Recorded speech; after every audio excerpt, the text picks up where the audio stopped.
a nephew of Adolf Hitler wearing a U.S. Navy uniform, an army of artists winning battles with rubber tanks and tape-recorded engines, bomb-laden balloons crossing the Pacific, killing where no one thought war could reach. These are the kinds of forbidden World War II facts most history books never touch. A secret war of irony, deception, and bewildering truth. For the next few minutes, you will discover 20 stories so strange they were almost erased from memory. But why were they hidden, and who decided what we should not know? Let us begin with the family betrayal that rewrote a notorious name. William Patrick Hitler entered the world in Liverpool in 1911, carrying a surname that would soon become infamous. His father, Alois, was Adolf Hitler's half-brother. William's early years were spent far from the spotlight, but the pull of family connections proved irresistible. In the 1930s, he traveled to Germany, hoping his name would open doors. Instead, he found suspicion and disappointment, even trying to pressure his uncle for a better job. By 1936, after a tense confrontation with Adolf, William left Germany behind. He was rejected by British forces, his last name a liability everywhere he turned. When war erupted, William and his mother crossed the Atlantic. In 1939, he landed in New York and gave lectures about the Nazi regime, but he wanted more than words. In 1942, he wrote directly to President Roosevelt, offering to serve in the U.S. military. It took FBI investigations, Navy intelligence clearance, and a personal appeal to the White House before he was finally allowed to enlist. On March 6, 1944, William Patrick Hitler raised his right hand at a New York recruiting station and joined the U.S. Navy as a pharmacist's mate, what the Army called a hospital corpsman. He served in the Pacific for 3 years, earning a Purple Heart after a shrapnel wound. His enlistment photo, pointing at a poster labeled Target Berlin, became a quiet act of rebellion against his own bloodline. After the war, William changed his name to Stuart Houston and settled on Long Island. He ran a medical lab, married, and had 4 sons. The family agreed, no children beyond this generation. The Hitler name would end with them. William died in 1987, his story nearly forgotten, a man who spent his life running from a shadow he never cast. Across the Atlantic, another group was preparing for battle in a way that defied every military tradition. The 23rd Headquarters Special Troops, better known as the Ghost Army, formed in January 1944 at Camp Forest, Tennessee. Their mission wasn't to fight, but to fool. The unit brought together artists, sound engineers, and radio wizards. More than 1,000 men trained to create the illusion of entire divisions. They painted inflatable tanks, rolled out rubber artillery, and set up fake camps overnight. Truck-mounted speakers blasted recordings of rumbling engines and marching boots across empty fields. Radio operators mimicked the Morse code signals used by real units, tricking German intelligence into believing they were outnumbered. The Ghost Army staged more than 20 deception operations across France, Luxembourg, and Germany. At Brest, they convinced the enemy that Patton's forces were far larger than they were. In March 1945, near the Rhine, they made it seem like the Ninth Army would cross at Viersen, drawing German defenders away from the real attack. Army analysts later credited the Ghost Army with saving up to 30,000 lives. Their work was kept secret for half a century, declassified only in 1996. Most veterans never spoke of it, even to their families. In late 1944, the winds over Japan carried a new kind of weapon toward North America. Japanese engineers had calculated that the jet stream, discovered only a few years earlier, could lift thousands of hydrogen-filled paper balloons across the Pacific. Each balloon, 33 feet wide, carried incendiary bombs and a single high-explosive charge. The plan was to ignite massive forest fires and spread panic, all without a single pilot crossing the ocean. Over 5 months, about 9,000 Fugo balloons were launched from hidden sites along Japan's east coast. Most vanished over the water, but roughly 300 reached American soil, landing as far apart as Alaska, Montana, and Mexico. The US government ordered a total news blackout, worried that public reports would encourage more attacks. On May 5, 1945, near Bly, Oregon, a Sunday school group stumbled onto a strange object tangled in the trees. Reverend Archie Mitchell's pregnant wife, Elsie, and 5 children gathered around the balloon's wreckage. A sudden blast killed all 6 instantly, the only civilians killed by enemy action on the U.S. mainland during the entire war. Their names are still etched on a stone marker in the forest, a silent reminder of a weapon that almost no one was allowed to talk about. Thousands of miles away, a different kind of recruit was making headlines for all the right reasons. In 1942, the Polish Second Corps adopted a Syrian brown bear cub orphaned in Iran. They named him Wojtek. At first, Wojtek was just a mascot, but as the unit prepared for the brutal Italian campaign, he became something more. The army officially enlisted Wojtek as a private, complete with a serial number and paybook. During the Battle of Monte Cassino, soldiers loaded crates of artillery shells onto his back. Wojtek never dropped a single one. He drank beer, wrestled with the men, and even learned to salute. When the war ended, Wojtek traveled with his unit to Scotland and then retired to the Edinburgh Zoo, where he lived until 1963. Veterans would visit, tossing him cigarettes, which he'd eat with relish. His story became a legend, a bear who marched, fought, and drank alongside his brothers in arms. Not all unlikely heroes walked on 4 legs. On the Eastern Front, the night skies belonged to a group of young women flying ancient biplanes built from plywood and canvas. The Germans called them the Nachthexen, the Night Witches. The Soviet 46th Guards Night Bomber Regiment flew low and slow, gliding silently over enemy lines before releasing their bombs. Pilots like Nadezhda Popova sometimes flew 8 or more sorties in a single night. On her most harrowing mission, Popova counted 42 bullet holes in her plane, but returned safely, ready to fly again. With more than 850 missions, she became one of the most decorated pilots in Soviet history. The Night Witch's engines were so quiet, German troops claimed only a witch could sneak up on them in the dark. Their courage haunted the Wehrmacht until the war's final days. From drifting bombs to shell-carrying bears to fearless women in the cockpit, World War II's strangest stories weren't just rumors. They were written into the logs and diaries of those who survived. The war's oddities didn't care which flag a soldier fought under. Sometimes the most unconventional ideas left the deepest marks. Juan Pujol Garcia, better known to British intelligence as Garbo, operated in a world where truth was a weapon and lies could turn the tide of war. Born in Barcelona, Garbo despised both fascism and communism, yet found his greatest calling as a double agent. He built a network of imaginary spies, so convincing that the German High Command trusted his every word. Garbo's reports, crafted from London safe houses and delivered through secret channels, painted a detailed picture of Allied plans, except every detail was a carefully constructed falsehood. In the spring of 1944, as the Allies prepared for D-Day, Garbo convinced German intelligence that the real invasion would strike at Pas-de-Calais, not Normandy. He sent a flurry of coded messages describing phantom divisions and fictitious troop movements. The Germans, reading his dispatches, shifted tanks and soldiers away from Normandy, leaving the beaches more vulnerable than they realized. For his service, Garbo received the Iron Cross from Berlin and an MBE from London, a rare man decorated by both sides in a war defined by loyalty and betrayal. His MI5 file, declassified decades later, reads like a spy novel, except every word is true. Without firing a shot, Garbo helped save thousands of lives and ensured the success of the largest amphibious assault in history. While Garbo waged his campaign with wit and imagination, German soldiers relied on a different kind of edge, one that came in a small white tablet. The Wehrmacht's secret weapon wasn't just tanks and tactics, but chemistry. The drug was called Pervitin, a form of methamphetamine produced by the Temmler Pharmaceutical Company.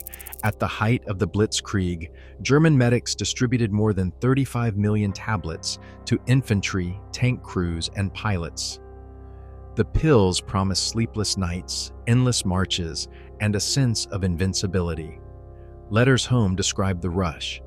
3 days awake, no hunger, no fear. But the price was steep. Soldiers suffered hallucinations, heart failure, and addiction. Some collapsed in the middle of attacks, unable to tell friend from foe. The German war machine, so often credited to discipline and strategy, owed much of its early speed to a chemical shortcut that left its users broken by the end. Not all deception required spies or stimulants. In Britain, a much simpler trick kept one of the war's greatest secrets safe. As RAF pilots began shooting down German bombers at night with uncanny accuracy, rumors spread about their remarkable eyesight. The Air Ministry encouraged newspapers to print stories about carrot consumption, claiming eating them improved night vision and that pilots munched them by the handful before every sortie. In reality, the edge came from a new technology, airborne radar, capable of spotting enemy planes in the dark. The carrot myth was pure invention, designed to mislead German intelligence and keep radar under wraps. The story stuck, and people across Britain planted victory gardens filled with carrots, convinced they were sharing in the pilot's secret. Even today, the myth persists, a reminder that sometimes the simplest lies are the hardest to uproot. From Garbo's invisible army to the chemical haze of blitzkrieg to a humble vegetable-turned propaganda tool, World War II was as much a battle of minds as of machines. The most decisive victories often began with a whisper, a pill, or a story too clever to question. Lyudmila Pavlichenko arrived on the Eastern Front with a rifle and a quiet determination that would soon become legendary.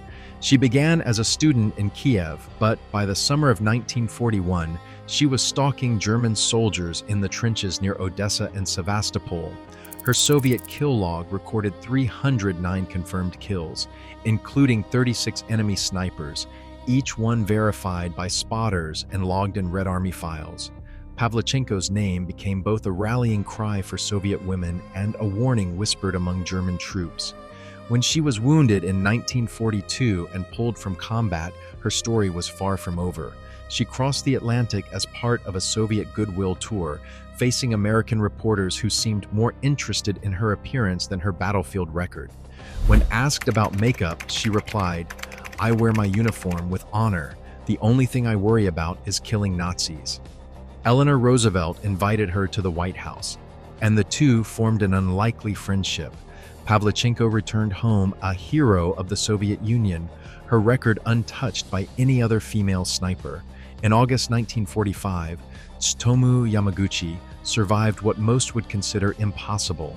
On August 6th, he was in Hiroshima on business for Mitsubishi when the atomic bomb detonated less than 2 miles away. The blast left him with burns across his upper body and ruptured eardrums.